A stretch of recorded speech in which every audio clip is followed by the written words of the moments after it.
For the calibration of the powders and coffee bean, now we need to prepare 1 millimeter and the cup. At first, we need to gel the cup.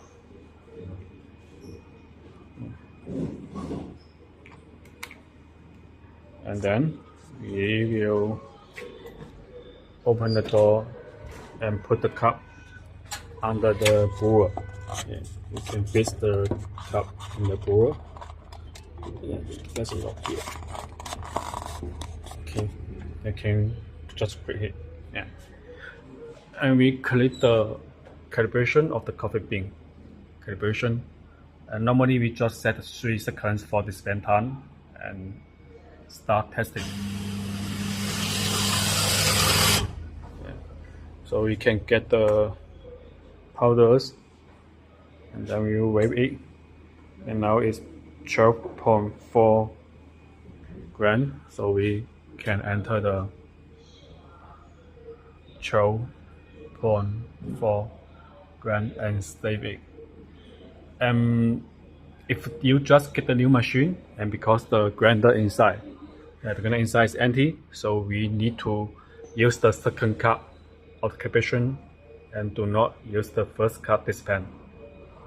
Yeah. So this is the coffee bean calibration, and later we will check the other canister powders. Just the milk powder, you can click here.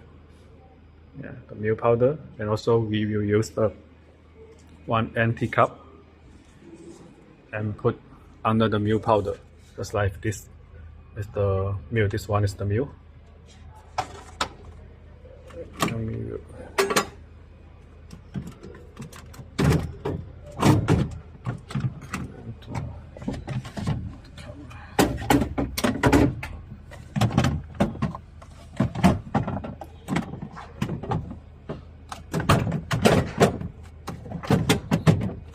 Okay, so we need to take out the mixer first. There's a lock here, we will take upper, and we can remove the mixer and put the cup under the outlet. Yeah, like this. Rotate it here and put the outlet. And then we will click the dispense. Now dispense also we can set 3 seconds and start testing. Now you can hear rotate, and you can get the powders here, and then we weigh. If that is maybe the 10 gram, and we just fill the 10 gram. 10 gram or 11 gram, just save it. Yeah. So this is the step for the calibration of the powder. And also, if you just fill the powders, you need to use the second cup of the powder for calibration.